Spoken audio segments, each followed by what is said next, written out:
အရင်ဆုံးပွဲစားပြီဆိုတာနဲ့အန်နမီဘက်ကကောင်တွေကြောက်အောင်လို့လိုက်ပြီးဖြစ်ချောက်မှာဖြစ်ပါတယ်သူတို့ကိုဇုံစင်းသားရောက်တဲ့ဒီတုံးမှာပြီးလို့ရှိရင် flame shot နဲ့ပြုံလုံးလုံးလို့လည်းတက်လို့ရပါတယ်ဒီမှုမှာနိုင်ရင်မီယာကိုပစ်ဖို့ပဲအကြံပေးခြင်းနဲ့မီယာရဲ့ ADM ရဆိုရင်အန်နမီစတန်ပေးရင်အင်မူလို့ရပြီးတော့ကိုပြောက်ပြီးတော့ပြန်ခံဖြစ်လို့ရပါတယ်ကျွန်တော်ကိုစောလာတဲ့အတိုင်းတားမှုမကြောက်ဘဲပြန်ခံဖြစ်ပါပြီးတော့ကလောက်လည်းပြန်ခံဖြစ်ရတယ်အခုလိုမျိုးနိုင်ဖို့ချမ်းရှိပါတယ်ဒီနေရာမှာဆိုရင်ရွေးတဲ့ခါကျရင်ကိုကမသမန်းဖြစ်တဲ့အတွက်ကြောင့်မသမန်းနဲ့ပတ်သက်တဲ့ attack skill ပဲယူပါ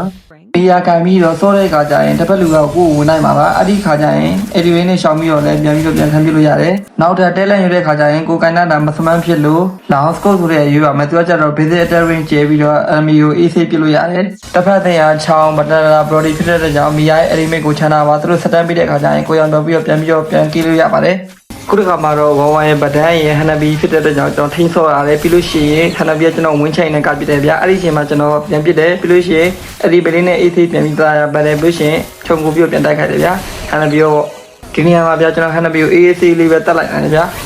ကျွန်တော်တို့ဝူဂျန်ဒီတမတ်မမျောသေးပါဘူးအမှားတော့ကျွန်တော်ဘောနထရီရေးပါတယ်သူရဲ့အာသာချက်ကတော့ဒီကူလောင်းနေပြန်ပြီး reset ကြမယ်ပြီးလို့ရှိရင် K assistant တွေကိုလည်းရရှိပဲဗျာ